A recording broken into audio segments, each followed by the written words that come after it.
Hi guys, आप लोग के कंपार्टमेंट फॉर्म का कल आखिरी दिन है। अगर अभी तक आपने फॉर्म फिल नहीं किया है तो कल तक आप जो है बिना लेट फीस का कर सकते हो।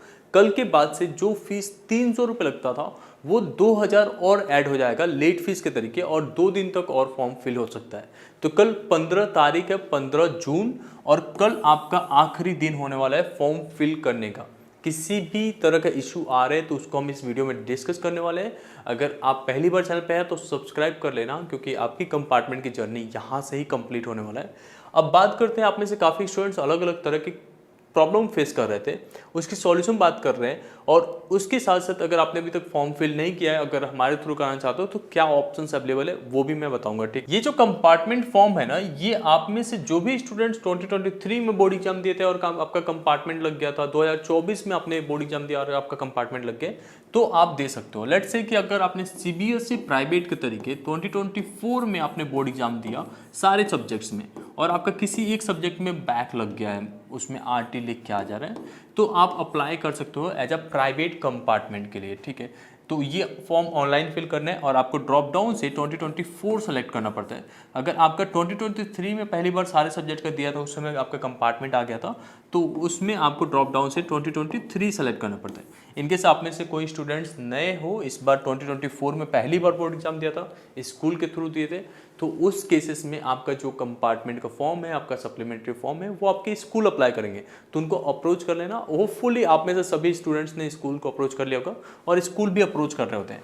बट जहाँ पे स्टूडेंट्स के ऊपर रिस्पॉन्सिबिलिटी आ जाता है तो स्टूडेंट्स भूल जाते हैं। तो अगर आपके नज़र में कोई स्टूडेंट्स है जिन्होंने कंपार्टमेंट का फॉर्म पहले दिया था और क्लियर नहीं हो पाया, वापस से उनको पता नहीं है कि फॉर्म आता है या नहीं आता है, तो उनके साथ ये वीडियो शेयर कर सकते हो, सो डेट कि वो अपना साल बचा पाए और केवल एक ही सब्जेक्ट का एग्ज़ाम दे के अपना आगे ग्रो कर सके।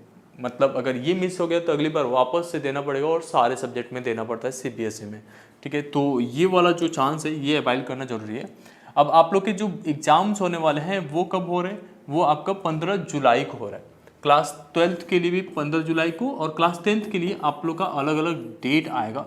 उसके लिए tentative date sheet already release हो गया, बट एडमिट कार्ड जैसे ही आता है तो उसमें सारे वो डेट्स अवेलेबल होते हैं जब जब आपका एग्जाम्स हो रहे होते हैं। तो क्लास 10th के लिए अलग अलग डेट्स क्यों? क्योंकि आप लोग के 2 सब्जेक्ट्स के एग्जाम्स हो रहे होते हैं। जैसे किसी स्टूडेंट्स के 2 सब्जेक्ट्स में कंपार्टमेंट होते हैं, तो दोनों के लिए चांस मिलता है। बट सीबीएसई में क्लास 12th में अगर आप होते हैं तो ये 1 डे प्रोसेस होता है, तो केवल 15 जुलाई को आपका हो जाएगा, और कोई भी स्टूडेंट्स होगा उसको केवल एक ही सब्जेक्ट में कंपार्टमेंट होगा।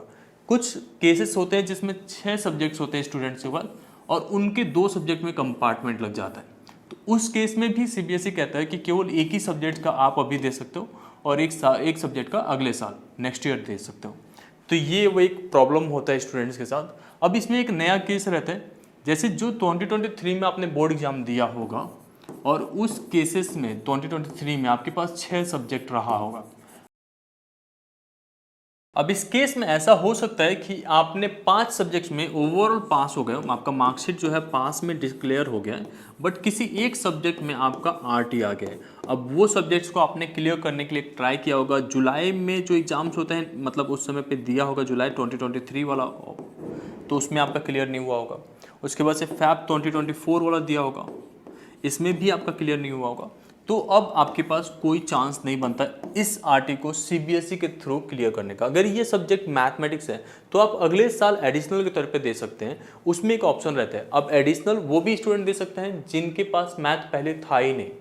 तो इसमें ऐसा नहीं है कि आपने मैथ्स में आरटी लग गया और अगले साल आप मैथ्स का दे रहे हो तो आपकी एलिजिबिलिटी नहीं बनती है, आप उसे कहीं पे भी यूज़ कर सकते हो, तो आप दे सकते हो।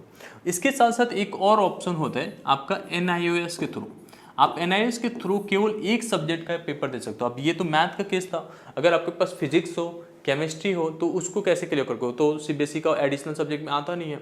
तो इस केसेस में आप एनआईओएस को यूज़ करके, और इसी साल आप जून जुलाई वाला जो एग्जाम्स हो रहे हैं, जुलाई से स्टार्ट हो रहे हैं, जुलाई अगस्त सितंबर, इसमें आप दे सकते हो।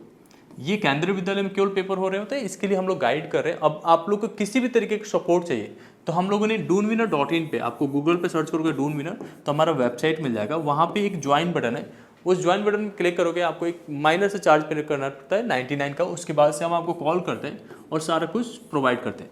अब ये केवल स्पेशल केसेस में, अगर आपने अभी तक फॉर्म फिल नहीं किया है तो भी आप ये ज्वाइन कर लोगे, हम लोग आपको कॉल करेंगे, आपका फॉर्म फिल कराएंगे और कुछ उसमें चीज़ें हैं, अगर आप एलिजिबल नहीं तो उसका पूरा प्रॉपर क्लैरिफिकेशन आपको देंगे कि आप क्यों फॉर्म फिल नहीं कर पा रहे हो और आपके पास क्या अवेलेबल ऑप्शंस बचते हैं। ठीक है, तो ये तो सारा डिटेल्स था। इसके अलावा भी कुछ रहता है तो आप मुझे कमेंट सेक्शन में पूछ सकते हो। बाकी जो है आगे आने वाले टाइम पे आप लोग के लिए अलग अलग डिटेल्स मिलते रहेंगे, आपके ऑप्शंस प्रोवाइड किए जाएंगे। आप एग्जाम्स को कैसे क्लियर करोगे उसके बारे में भी डिटेल्स देंगे। होप इन डेट आपको ये वीडियो पसंद आया होगा। Thank you so much.